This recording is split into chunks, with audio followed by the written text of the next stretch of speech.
I've just dipped into the future. We must be prepared for Capaldi. Ooh.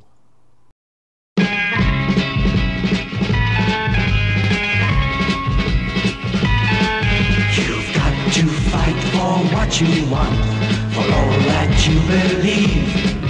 It's right to fight for what we want, to live the way we please. As long as we have done our best, then no one can do more. Hello there, I'm Siobhan, and with me is a scruff. I'm on holiday, what can I say? Yes. It's very you. I think you were doing Undercover Boss. I have a moustache now. Moustaches are cool. If you say so. You need to put some marker pen just there. Yeah, well, this is why I can't grow a beard, because if I try and grow a beard, I get this patch here. And this, I have to say, this is after a month's worth of growth. It's pathetic, isn't it? Yes. I tried 10 years ago to grow a moustache, and it didn't work then. But I was thinking, perhaps we could put this open to our readers. Right, please. Do I keep... So let's have a little jingle here at this point. You'll give me an excuse to make something.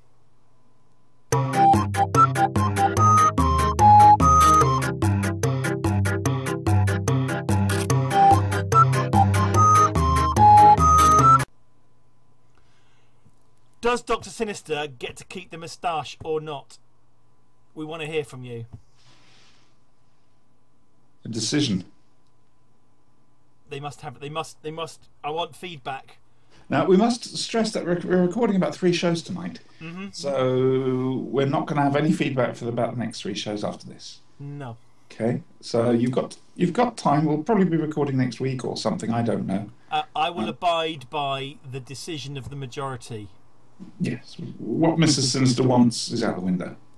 She doesn't seem to mind. She says it's up to me, which is very nice of her. Well, it is. Except I must stress that. Please don't do that. Well, it's not quite the full Lethbridge Stewart, is it? No, I know. But then Nick Courtney's never really was. I must stress that you're going for democracy here. Yeah, and yes, this is a unique experiment. Do you want to say that again, just so you can come back quickly? So basically, you've been touring the Mediterranean undercover. Yes. Undercover boss. I'm on holiday, and I've been on holiday, and I've only been back a couple of days. Telling us, you'll be basically telling us more about it in the next episode. However, for this one, preview a deep breath. How very apt.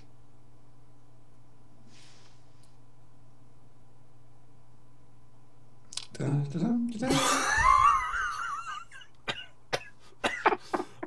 could have held that longer, then you started humming. I am terribly sorry. It's just, I mean, they're new. The coat's fairly new. It's only the second time I've worn it. I've got something to show you. I've got something to show you. Oh, that scares me. I don't know whether I've shown you this before, but I don't think we've done it on the show. Oh, that's nice. You know, I did the old Lego thing a few weeks ago. Yes, I did. These are the printed tiles I had. Oh, these are the ones that you basically put on one of the other shows. Did I put it on one of the other shows? Yes. Have you done this bit on the other show? We have. You haven't actually put it on the actual box, but you did show us. Well, this is it. This is it finished. So you can see here. You probably can't actually. There's the. It's an interesting blur there. Pull to open thing, but doesn't it look nice? It looks very nice, dear. Yeah. So there Windows are the wrong size. Well, of course they are. It's Lego. It's going to be a long night. So, deep breath. But before we go into that, let's just see what Mr. Chris from the Faros Project's been up to this week. Oh, yeah.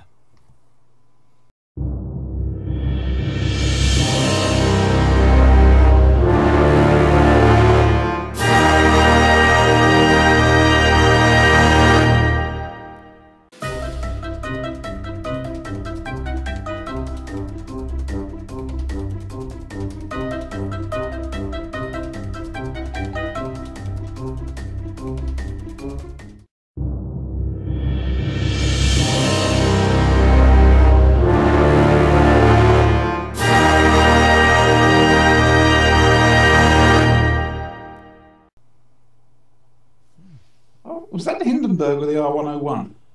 Hindenburg, I think. So no Charlie Pollard? No.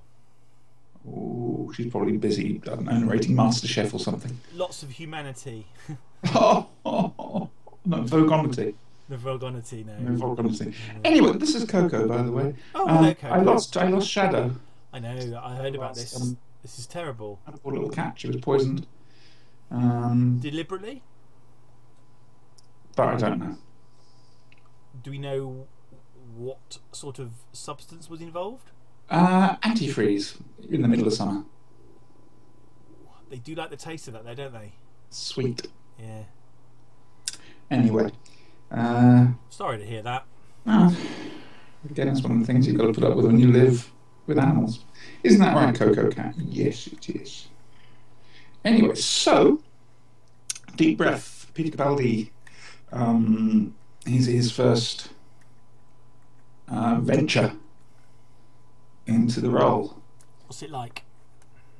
Longer. And as a result, it feels slower. Right. But that's not necessarily a bad thing. Less rushed. Yes, it's a considered opening. Okay. Basically. Capaldi's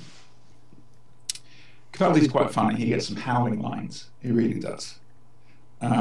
He's definitely more serious.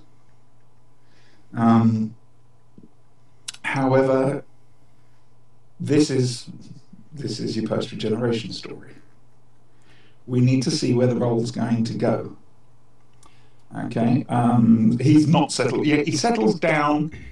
By the time they get to a restaurant, not giving any plot spoilers away, no, but except they go to a restaurant, he's settled down. And how long into the episode is this restaurant scene? I'm not saying. Okay. He also does something which, when Echo and I watched it, your celery's dropped, by the way. We'll explain the celery afterwards. I know. Did something which we genuinely believed. Oh my God! And there's a chance we might have been right. I'm not going to say whether we're right or wrong. Basically, I got previews, and specifically for doing this, and Echo, my other half, is going to be writing them up as reviews for the Inquisitor news site, which will be releasing a proper review, spoiler review, as soon as it finishes transmission in the UK.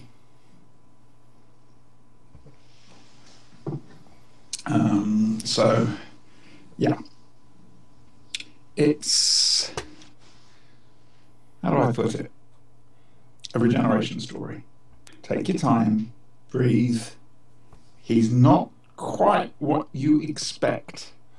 Right, can I just float something past you here? Oh, wouldn't want that served up with tripe and onions. Sorry, that line was going around a little bit. Enough to make it all sick, that. So this is something I've been thinking of anyway, but I did actually read an interesting article that kind of almost reinforced some of my concerns. Not concerns about Capaldi. I'm just picture the scene. We need wibbly wobbly stuff here. We've just had a major anniversary special. Anywho? Anniversary. She works she's at a lovely. nightclub. And we've got a change of doctor. And they decide to go down a route of having a darker doctor. I knew you were going to use that word. Yeah. It's going to become overused. And a doctor who is perhaps more alien than his immediate predecessor, should we say? Yes. And a doctor who is not what you expect. Right. And a doctor who gets some takes some getting used to, shall we say? So basically, what we're saying is he going to be wearing a multicolored coat? No. Where I'm coming from is, is there possibly a danger that we could be repeating history, and that in a year or so's time we might end up with the show pulled out from under our feet? No. Would you? I say that categorically. No. Would you care to elaborate on this? I feel that they're going something with this. Well, Going something with this. Going somewhere with this. but Colin Baker was going somewhere with it as well. Yes, but Doctor Who's future is far more secure. Oh, I agree entirely. Than Colin's. Hello, Lily. Good old Earth technology. And what are you doing, sweetheart? Come on then. This is Lily, everyone. Do you have any pictures of Lily? Shadow's sister.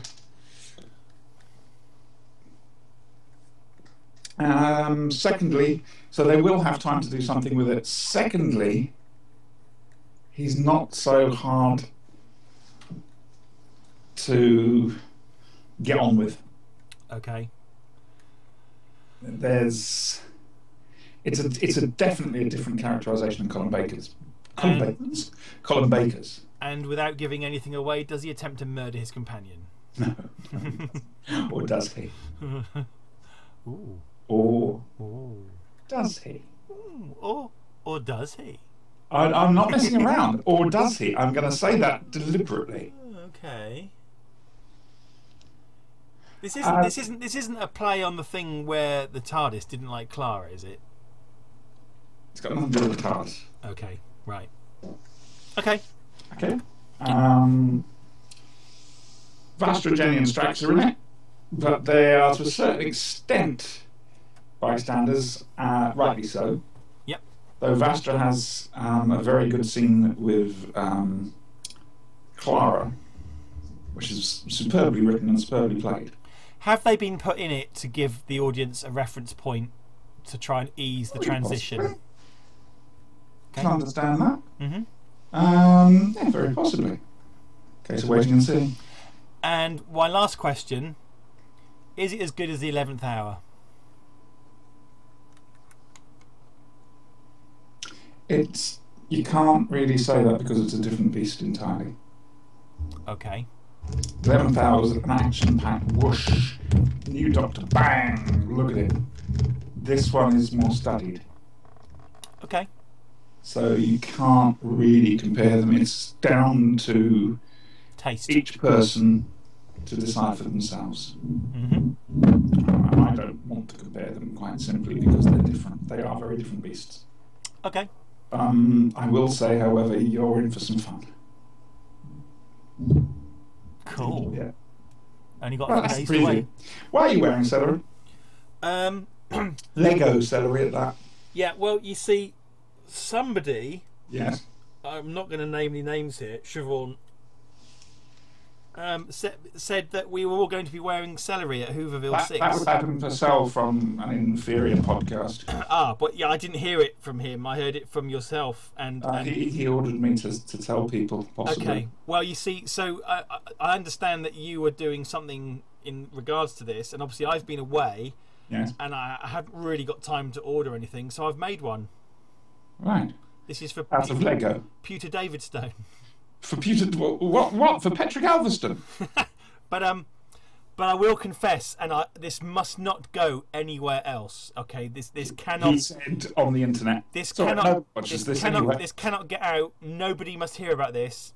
I've glued this Lego together, and I've also hacksawed a bit off the back here because I was concerned about it falling apart on me. You see? Yeah. I'm terribly sorry, but are you waiting for the Allies to drop off some equipment? Or for Indiana Jones to come up and ask? Listen very carefully. I should say this only once. Hello, this is Night Hawk. Anyway, yes, we're doing this for Hooverville because Pertwee Galveston's going to be there. Pertwee Galveston. And Peter Davison. He's going to be there. And Adam thought, wouldn't it be nice for him if everybody wore celery? Yes, I'm sure that would make him feel at home. I'm sure no one's ever done that before. No, I'm absolutely positive. No one has ever done that before. Nope. With Lego. With Lego, perhaps. So, yes, we're all wearing celery. The Muppets will be there. Brian, Howard and Daffy. And with luck, we'll be conducting interviews. Heaven help the guests. That's all I'm going to say, and I'm praying Peter Davison will say yes. I don't know what's going to happen. You and I are going to have to discuss things and certain lines and certain... We're going to have to script some stuff. We're going to have to do something because, to be honest with you, if Howard gets involved, I don't even know what's going to come out of his mouth. Yeah, you see, this is what worries me about you. Have you ever had that thing that you do writing, don't you? Yeah. Not very often. Well, I used to write stories, and sometimes I'd be typing away. I had a typewriter back then, and sometimes my characters would do things, and I'd think to myself, "Holy shit! I didn't know they were going to do that." I get the very similar thing with Howard. Yeah, it's an expression of your subconsciousness. I'm expecting him to walk up to Peter Davison and basically go, "So, who's representing you? I'll get you out of the contract, I'll see them, I'll get the forms. I'll get the forms right here." Yeah. I miss doing Howard's voice. I just did that once. That's good. But yes, that could be quite fun. Also, right now, let you know, I'm interviewing Dominic Glynn on the main stage. And to basically promote the Gallifrey remixes. Seriously, guys, go and get those Gallifrey remixes by Dominic Glynn. They're on iTunes, Amazon, Google Play, all the usual places. And they really are good. Now, we can't actually play them on here, but we are putting together, Sinister's put together a video which we played at the event on the main screen and on the stage, purely to promote Dominic's remixes. Purely to do that. Nothing else. At all. And you smoking? No. Okay. I'm chortling. Also, the podcast is now normally at Hooverville, which is the most amazingly podcast-friendly event. We're stuck in a little room somewhere, and the guests get ferried out to us, we interview them, and they get ferried back. This time we've got the second theatre, the second stage. So we're going to be interviewing on stage. People can come in, sit down and watch us doing the interviews. It's going to be slightly different to the main stage stuff, though, and they're going to try and group people together. So that, make groups of people for us to interview. A panel. Yeah. And like I say, somewhere, if we can find the right place, Daffy, Brian and Howard will be interviewing people as well, and God help them. It's a pity we can't make it into a panel show. We could have Howard presenting Blankety Blank.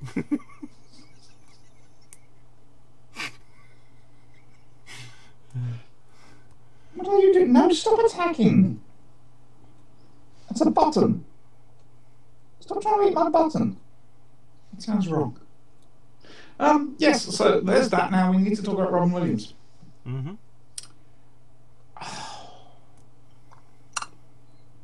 And the show on high. Yeah.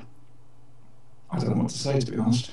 He was absolutely superb. I remember seeing, back in 1985, I remember there was, on the original Sky transmissions, which was on the Rediffusion cable thing, they showed a video of a concert he did. This is an early days concert. And the man was just manic, understandably. Probably was in the middle of the cocaine thing and everything. And it was one of the funniest things I'd ever seen. I love Morgan Mindy. Again, because of him. He was just, oh wow. Then Good Morning Vietnam and Aladdin. I mean, he made that film. There's no two ways about it.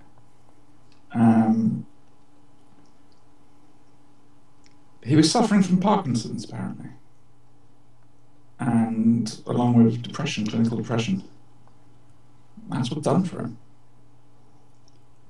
And if anything good has come from this, and I know other people have said this, but hopefully it means that people will at least take mental health issues a bit more seriously and understand that just because we might look well, we're not. Inside we're screaming.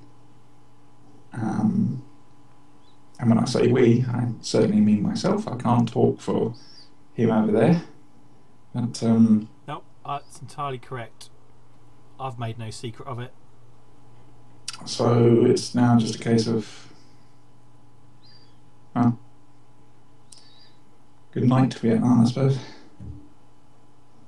Yeah, I'm sorry we can't do more on this, but practically everything that's been said has been said. Practically everything that's been said has been said. That could be said has been said. I like my version. It was cosier, I thought. It had cake. And biscuits.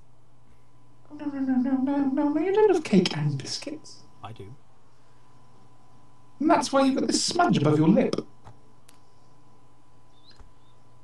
Chap with the wings there. Oh, John Levine's going to come up to you and say you're not as good an actor as him. Is John Levine going to be there? No, thank God. You had me going there for a minute. Oh, because I'd have to spill a drink on him. Anybody else sees John Levine, spill a drink on him. And just, once he starts effing and blowing, say, that's from Sue Perriman. Anyway, so, good night, clown. Basically. That's it for this one. We're going to go away now and record God knows how many more tonight. Toodles.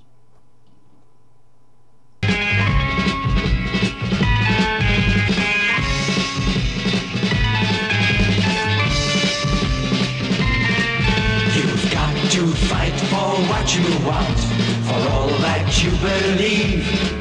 It's right to fight for what we want, to live the way we please.